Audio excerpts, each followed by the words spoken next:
A massive council chamber floated in the void between stars. Representatives from 100 alien races gathered around the circular platform. At the center stood Admiral James Carter, Earth's sole representative to the Galactic Alliance. The blue-skinned speaker raised 4 arms for silence. The vote has concluded. By overwhelming majority, the Alliance denies Earth's request for military aid against the swarm invasion. Carter's jaw tightened. The swarm, a plague of machine. Creatures that consumed entire worlds had reached the outer colonies. Millions of human lives hung in the balance. You promised protection when we joined your alliance. We shared our technology, our resources. And you received trade benefits, interrupted Ambassador Crix, his reptilian eyes cold. But defending your distant colonies requires too many resources. The core worlds take priority. You mean non-human worlds take priority, Carter said, his voice steady despite his anger. The chamber erupted in hostile murmurs. The speaker's tentacles writhed in annoyance. Humanity joined the Alliance merely 50 years ago. You are still junior members. Perhaps in another century, your status might change. Carter looked around the chamber. These races had smiled when humans shared their breakthrough in quantum communications. They had eagerly accepted Earth's medical advances. Now, when humanity needed them most, they turned away. The Vec Empire faced a similar threat last year, Carter pointed out. The Alliance sent 3 battle fleets.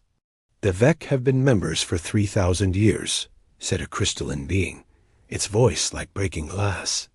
They have earned their protection. Ambassador Crix leaned forward. Besides, your species is remarkably resilient. We have observed your history. Wars, plagues, disasters humans always survive. You will manage this threat alone, as you always have. The dismissal stung worse than outright hostility. Carter straightened his uniform. Then Earth formally withdraws from all Alliance technology sharing agreements, effective immediately. The speaker's skin flickered orange with amusement. That is your right, though foolish. Without our trade networks, your economy will collapse within a decade. Carter turned to leave, then paused at the chamber door.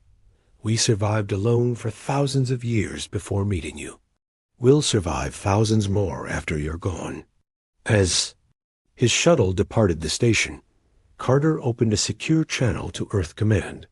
Admiral, this is Carter. The Alliance has abandoned us. Fleet Admiral Ross appeared on the screen, her weathered face grim. We expected as much. How long do we have?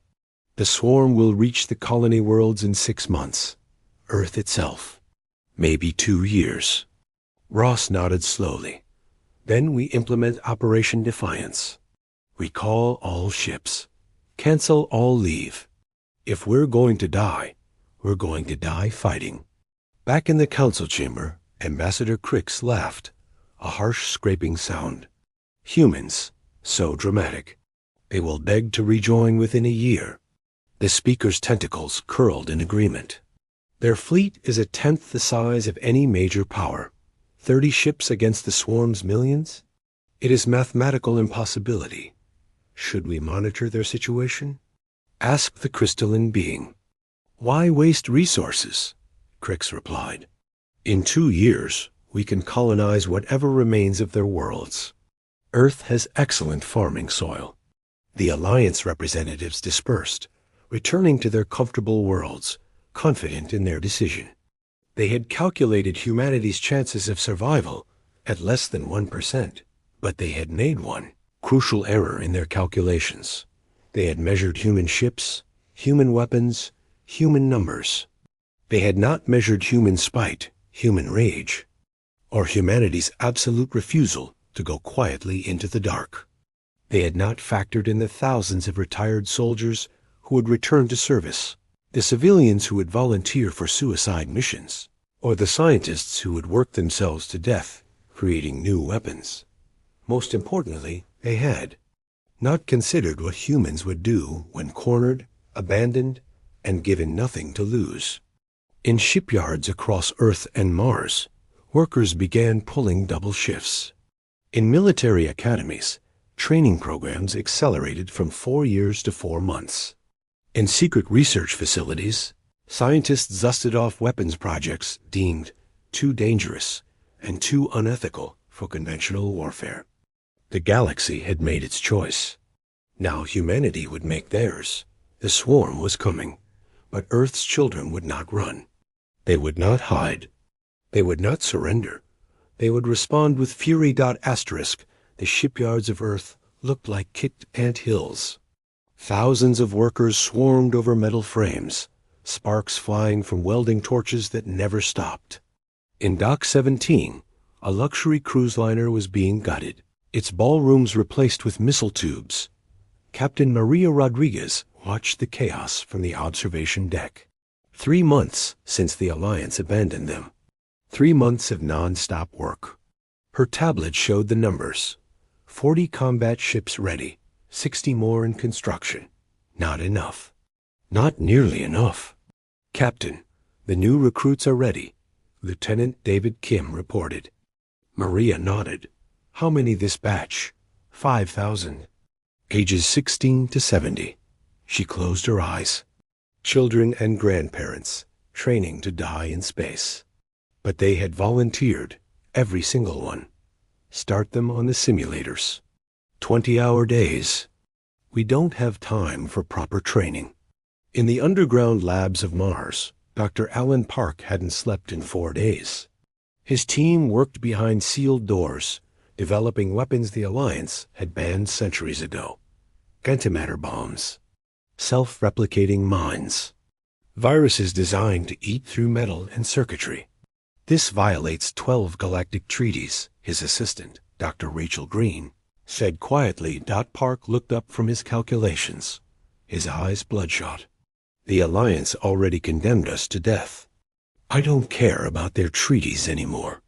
He turned back to his newest creation, a warhead that would turn a ship into a miniature black hole for exactly 3 seconds, long enough to swallow anything within 1,000 kilometers. His grandfather had been at Hiroshima. He understood now why the old man never talked about it. Sometimes survival required becoming a monster dot above Earth's orbit. Admiral Ross stood in the command center, watching the tactical display. Red dots marked swarm positions, advancing steadily toward the outer colonies. Blue dots marked human forces so few, they looked like scattered dust.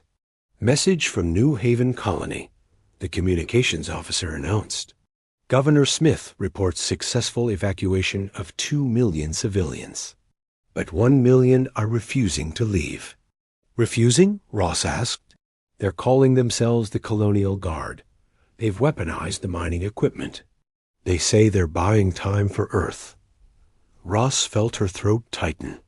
Miners with retrofitted drilling lasers against the swarm. It would be a massacre. But every day they bought was another day for Earth to prepare. Send them every weapon we can spare, she ordered. And God help them. 3 weeks later, the first swarm scouts appeared at the edge of human space. 12. Spider-like machines, each the size of a city block, designed to analyze defenses before the main force arrived. Commander Tom Baker sat in his outdated frigate, watching them approach. His ship, the Defiant, was 40 years old, held together with prayer and duct tape. His crew of 30 included 15 teenagers who had never seen space before last month. Sir, they're scanning us, his sensor officer reported, voice shaking. Let them, Baker said. Arm the surprise. The swarm scouts approached confidently. Their records showed human weapons were primitive, their ships fragile. The machines began. Transmitting data back to the main fleet. Minimal resistance detected. Species poses no significant threat. Baker waited until they were close. Now, the Defiant ejected its entire cargo hold. Hundreds of barrels tumbled toward the scouts, each filled with industrial mining explosives and scrap metal. Crude, primitive, devastating.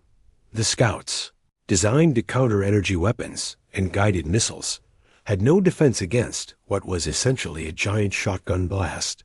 3 scouts shattered instantly. The others, damaged and confused, retreated. "Sir, we got them," the teenage gunner shouted. Baker allowed himself a grim smile. "Send word to Earth. The swarm bleeds." In the Alliance Council chamber, Ambassador Crix reviewed the battle footage with disbelief. They threw barrels at them? Like some primitive sea battle? The speaker's tentacles curled thoughtfully. Crude, but effective. Still, it changes nothing. When the main fleet arrives, 20,000 swarm units are approaching New Haven. Another representative interrupted. "The humans have 32 ships defending." Crix laughed. "Then it will be over quickly." But on Earth, Admiral Ross read Baker's report and felt something she hadn't felt in months. Hope. The swarm could be hurt. They could be surprised. They expected civilized warfare, not the desperate creativity of cornered animals. "Double the production," she ordered, "and implement the Berserker Protocol. Every ship gets a dead man switch. If we're going down, we're taking them with us." The galaxy had forgotten what humans were capable of when faced with extinction. They were about to remember. Asterisk. The colony of New Haven had never looked more beautiful. Commander Tom Baker stood on the bridge of the Defiant, watching the blue-green world below. In 12 hours, it would be a battlefield. In 24 hours, it might not exist at all. All ships, report status. Baker commanded. 32 voices answered. 32 ships to defend 3 million people who refused to evacuate. The odds were impossible. The math was simple. 10,000 swarm units were coming. Each human ship would need to destroy over 300 enemies. "Commander, I'm scared," admitted pilot Susan Wright, barely 18 years old. "Good," Baker replied. "Fear keeps you sharp. Use it." The colonists had not been idle. Every satellite had been turned into a bomb. The 3 moons bristled with mass drivers, magnetic rails that could launch asteroids like bullets. Mining ships floated between the planets, their holds full of nuclear warheads. Governor Smith appeared on the screen. "Commander Baker, the Colonial Guard is ready. 800 civilian ships." "Governor, those are cargo haulers and mining vessels. They're coffins," Smith interrupted. "We know, but each one carries 50 tons of explosives. We're calling it the Hammer Protocol." Baker understood. Suicide runs. 800 civilians ready to ram their ships into the enemy. His hands clenched. "Understood, Governor. We'll make their sacrifice count." The swarm arrived like a plague of locusts, blocking out the stars. Their ships were perfect geometric shapes, pyramids, spheres, cubes, each one a killing machine guided by collective intelligence. They approached in perfect formation, expecting token resistance before consumption. "They're broadcasting," the communications officer reported. The message was simple, transmitted in broken human language. "Surrender. Assimilation quick. Resistance brings slow consumption." Baker opened a channel to all human forces. "You heard them. They think we'll break. They think we'll run. Let's teach them about human stubbornness. All ships, execute Plan Crazy." Plan. Crazy was not a plan at all. It was organized chaos. The moon bases fired first. Asteroids, accelerated to 20% light speed, smashed into the swarm's front line. Hundreds of enemy ships vaporized instantly, but thousands more kept coming. "Colonial Guard, go," Smith ordered. The civilian ships accelerated toward the swarm. No weapons, no shields, just engines pushed beyond all safety limits and holds full of mining explosives. The swarm, programmed for military targets, initially ignored them. That was their mistake. The cargo ship Hope's Defiance reached the swarm mothership, a massive cube 10 kilometers wide. Captain John Miller, a 60-year-old freight runner, broadcast his last words. For our children. The explosion was visible from the planet's surface. The mothership's shields, designed for energy weapons, couldn't stop simple kinetic impact. A corner of the cube cracked, atmosphere venting into space dot across the battlefield. Similar scenes played out. Humans died by the hundreds, but they died attacking. They died angry. They died taking enemies with them. Baker led his military ships. In hit-and-run attacks, using the debris field as cover, the teenage gunner from his crew, Mark Thompson, had developed a rhythm fire: move, hide, repeat. They had destroyed 40 swarm ships and were still alive. It felt like a miracle. Commander, they're adapting. Lieutenant Kim warned Dot the swarm. Had started targeting the civilian ships, learning from their losses. But humans adapted too. Mining ships began launching their nuclear payloads early, turning them into guided missiles. Damaged human ships deliberately flew into swarm formations before detonating. 6 hours into the battle, the impossible was happening. The swarm was retreating. Sir, Alliance ship detected. Sensors announced that Ambassador Crix's vessel materialized. At safe distance, observing, Baker opened a channel. Come to watch us die, Ambassador? Crix's reptilian face appeared on screen, but his usual arrogance was gone. You've destroyed 4,000 swarm units. That's impossible. We've lost 600 ships and 20,000 people, Baker spat. Still think humans are weak? Before Crix could answer, the Earth fleet arrived. 200 ships, led by Admiral Lisa Grant in the battleship Vengeance. They emerged from hyperspace directly inside the swarm formation, a suicidal move that no sane species would attempt. All ships deploy Hellfire weapons. Grant ordered. Dr. Park's banned creations activated. Antimatter mines detonated in chain reactions. Nanoviruses began eating through swarm hulls. Miniature black holes opened and closed, swallowing entire enemy squadrons.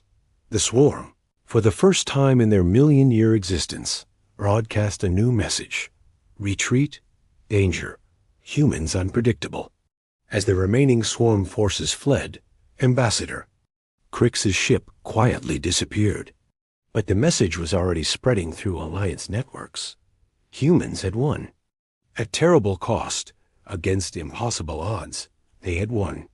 On New Haven, Governor Smith stood among the ruins of his capital. 1 million colonists dead, but 2 million lived. And the swarm would think twice before attacking humans again. Baker looked at his exhausted crew. They had started with 30. 11 remained. But they remained. Sir, young Susan Wright said, tears in her eyes. We did it. No, Baker corrected. We survived. Now we get angry. Asterisk the war room beneath Earth's surface hummed with activity. Admiral Lisa Grant stood before a massive holographic display showing the entire solar system. Red markers indicated swarm positions, still thousands of them, regrouping near Jupiter. They're learning, Grant said to her staff. They won't fall. For suicide runs again. Dr. Alan Park entered, his face gaunt from months without proper sleep. Then it's time for Project Phoenix. Grant studied the scientist. You're certain it will work? I've tested it on captured swarm fragments. Their collective intelligence is their strength, but also their weakness. This virus will turn that connection against them. And the delivery method? Park smiled grimly. That's where Captain Wilson comes in. Jack Wilson was nobody's special, a cargo pilot who joined the military 3 months ago.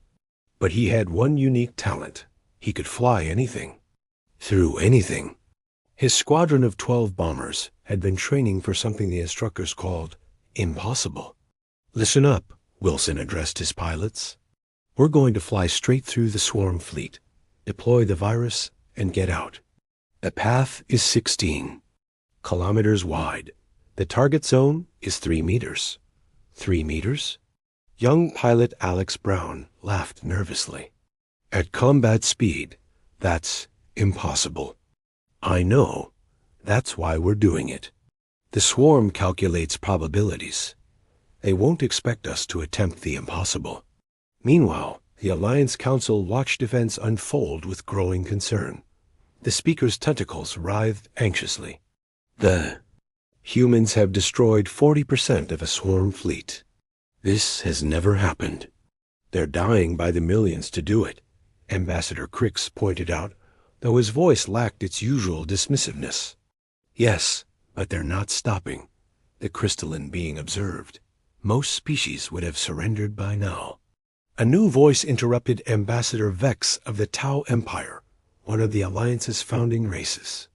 Perhaps we should reconsider aid. No, the speaker said firmly. We made our decision. We observe only. But secretly, 3 Alliance races began moving their fleets toward human space. Not to help, but to claim territory after humanity's expected defeat. The battle for Mars began at dawn, Earth time. The swarm had learned from New Haven. They approached in scattered formations, making mass attacks ineffective. Their weapons had adapted to human shields. They jammed communications to prevent coordination. Admiral Grant watched from her command ship. They think they've figured us out. Captain Wilson, you're clear to launch. 12 bombers launched from hidden bases. On Mars's moons, each carried a single capsule of Dr. Park's virus. They flew in perfect formation, accelerating beyond safe limits. The swarm detected them immediately. Thousands of interceptors moved to block their path. Energy beams filled space like a deadly web. Stay on target, Wilson commanded, even as his ship's hull began to melt. 3 bombers exploded in the first seconds. 4 more in the next. But the remaining 5 pressed on, dodging and weaving through impossible gaps in the enemy fire. Wilson saw at the swarm command node, a massive sphere protected by hundreds of ships. The target zone was a tiny exhaust port, barely visible. One shot. Fox 2 and 4. Create a distraction. Fox 3, follow my lead. The 2 bombers peeled off, firing everything they had. The swarm ships turned to face them, creating a gap. For exactly 2 seconds, Wilson and Fox 3 dove through. Fox 3 exploded 1 kilometer from the target. Wilson's bomber was alone, shields gone, engine failing. He thought of his daughter on Earth, 6 years old. Never knew a galaxy without war. For Emma, he whispered and fired. The capsule flew true, entering the exhaust port. For a moment, nothing happened. Then the swarm command node began to convulse. Dr. Park's virus spread through their collective consciousness like wildfire. But instead of destroying them, it did something worse. It made them individuals. Suddenly, each swarm unit was alone, confused, afraid. Their perfect coordination shattered. All ships attack now, Grant commanded. The human fleet struck the chaotic swarm forces. Without their collective intelligence, the swarm fought like frightened animals, dangerous but predictable. The battle raged for 18 hours. When it ended, the swarm sent a message that shocked the galaxy. Negotiate, please. The Alliance Council exploded in debate. The swarm had never negotiated. They consumed or retreated. Nothing else. Ambassador Crix arrived at Earth with an official message. Admiral Ross met him in person for the first time. The Alliance offers to mediate peace talks, Crix said, and full membership with senior status. Ross looked at the casualty reports. 800,000 humans dead. Entire cities destroyed. Children orphaned, families shattered. You let us burn, she said quietly. Now you want to be friends? You've proven yourselves. The galaxy respects strength. The galaxy will learn to respect something else, Ross interrupted. Human memory. We'll handle the swarm ourselves. The Alliance can watch, as you did before. Crix's scales paled. You would continue fighting without our help? We started without your help. We'll finish the same way. The war wasn't over. But for the first time, humanity wasn't just surviving. They were winning. Asterisk Earth had never looked more vulnerable. The blue marble hung in space, surrounded by debris from a dozen battles. The swarm's main fleet, 50,000 strong, approached for the final assault. Every calculation showed the same result. Earth would fall. Admiral Ross stood on the bridge of humanity's flagship, Terra's Vengeance. Behind her, 500 ships formed humanity's last line. Cargo haulers with welded armor. Luxury yachts carrying nuclear weapons. Mining vessels piloted by teenagers. Everything that could fly and fight. All captains. This is Ross. Today, we show the galaxy what happens when you corner humanity. We've been called primitive, weak, expendable. Today, we prove them wrong. Not through survival, through victory. Dr. Alan Park sat in his laboratory, hand on a single red button, the Omega device, his masterpiece of destruction. It would use the swarm's own energy signatures against them, creating a cascade failure through their entire fleet. The cost: it would burn out Earth's magnetic field for 3 minutes. 3 minutes of exposure to cosmic radiation. Millions would die. He thought of his daughter, killed at New Haven. His hand steadied. The swarm approached Earth like a cosmic tsunami. Their message was simple: surrender, final offer. Ross responded by broadcasting on all Alliance frequencies. Watch closely. This is what human fury looks like. The battle began with Earth's moon exploding. Not destroyed, detonated. Humanity had spent 2 months turning their own moon into the largest bomb ever created. Chunks of lunar rock, accelerated by nuclear detonations, became a shotgun blast. The size of a planet. 10,000 swarm ships vanished in the first second. Now, Ross commanded. The human fleet attacked from all directions. Not in formation, not with strategy, with pure, unfiltered rage. Ships rammed enemies at full speed. Pilots flew bombers into swarm cores, detonating manually. A grandmother, named Betty Jones, piloting a converted hospital ship, took 17 swarm vessels with her. Ambassador Crix watched from his observation post, his scales white with shock. They destroyed their own moon. That's insane. No, said Ambassador Vex quietly. That's human. The swarm adapted quickly, forming defensive spheres, but humans had stopped fighting like a military. They fought like cornered wolves. When Captain Maria Rodriguez's ship lost all weapons, she vented her reactor core into space, creating a miniature star that burned through enemy formations. Sir, incoming transmission, Crix's aide reported. It's from Earth's surface. The image showed millions of humans standing in cities across Earth.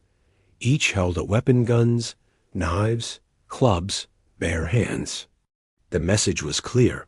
Even if the swarm landed, humanity would fight to the last child. That the swarm collective processed this. They had never encountered a species that preferred extinction to surrender. Their calculations couldn't comprehend it. Then, Dr. Park activated the Omega device. The effect was beautiful and terrible. Every swarm ship began glowing, their energy cores turning against them. The collective intelligence tried to adapt, but the virus from Mars had made them individuals scared. Confused individuals watching their ships consume themselves. Cascade failure detected, the swarm broadcast. Retreat impossible. Fleet destruction imminent. But something unexpected happened. The swarm's final message wasn't a threat or plea. It was a question. Why do you not surrender? Admiral Ross answered, because we're human. We don't know how. The swarm fleet died in fire and light. 50,000 ships became cosmic dust in minutes. The greatest threat the galaxy had known, defeated by a species everyone had written off as Earth's. Magnetic field collapsed, the radiation hit. Cities went dark, millions fell sick. But humans had survived worse. They would survive this. 3 days later, the entire Alliance Council arrived at Earth. Not 1 or 2 ambassadors, all 100 races. They found Admiral Ross in irradiation. Shelter, refusing medical treatment until her crew was treated first. The speaker's tentacles drooped in what might have been shame. The swarm is gone. You did the impossible. We did what we had to, Ross replied. The Alliance formally apologizes, the speaker continued. We offer full membership, resource aid, medical assistance. No. The word hung in the air like a hammer. Low. No? Crix asked. You would refuse our help? Your people are dying from radiation. We'll heal ourselves, Ross said. We'll rebuild ourselves. And we'll remember that when we needed you, you turned away. Ambassador Vex stepped forward. What do you want from us? Ross stood, despite her injuries. Nothing. Stay in your corner of the galaxy. We'll stay in ours. But spread the word. Earth stands alone. And anyone who threatens us will learn what the swarm learned. Which is, the speaker asked. Humans don't fight to win. We fight to make sure that even if we lose, you lose worse. The Alliance left Earth that day and never returned. But across the galaxy, a new phrase entered every language. Never forsake. The humans, they remember, and they respond with fury. Earth rebuilt. The colonies thrived. Children grew up hearing stories of the war. And in military academies across human space, they taught one lesson above all. The galaxy forsook us once. We survived through fury. Let them try it again. We're ready. The end. Asterisk.